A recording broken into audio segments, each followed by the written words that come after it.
Assalamualaikum warahmatullahi wabarakatuh. Bismillah, walhamdulillah, wassalatu wassalamu ala rasulillah wa ala alihi wa sahbihi ajmain, amma ba'd.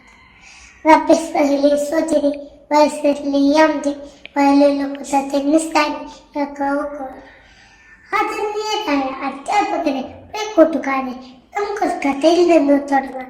നമ്മുടെ അന്ത്യപ്രവാചകൻ മുഹമ്മദ് നബി സല്ലല്ലാഹു അലൈഹി വസല്ലമയുടെ കാലത്ത് മദീനയിൽ ഒരു യഹൂദനുണ്ടായി.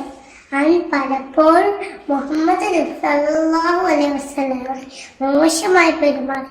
മുഹമ്മദ് നബി സല്ലല്ലാഹു അലൈഹി വസല്ലമ അവനെ ശപിക്കുകയോ തിരിച്ചടിക്കുകയോ ചെയ്തില്ല. പകരം അവന്റെ വീട്ടിൽ പോയി ഭക്ഷണം കൊടുത്തു. അവൻ മോശമായി പെരുമാറെങ്കിലും മുഹമ്മദ് നബി സല്ലല്ലാഹു അലൈഹി വസല്ലമ നന്മ കൊണ്ട് മാത്രം മറുപടി നൽകി. പിന്നീട് മുഹമ്മദ് നബി സല്ലല്ലാഹു അലൈഹി വസല്ലമ മരിച്ചതിന് ശേഷം സ്വഹാബികൾ ഈ ശീലം തുടർന്നു. അപ്പോൾ ആ യഹൂദൻ അത്ഭുതത്തോടെ ചോദിച്ചു, ഞാൻ മോശമായി പെരുമാറിയെങ്കിലും എന്നോട് നന്മയോടെ പ്രതികരിച്ച വ്യക്തി ഏതാണ്?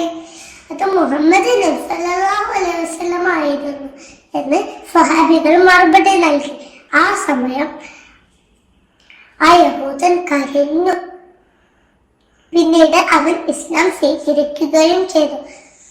കൂട്ടുകാരെ, ഇസ്ലാം പ്രതികാരത്തിനല്ല, മറിച്ച് നന്മക്കും കരുണക്കുമുള്ള മതമാണ്.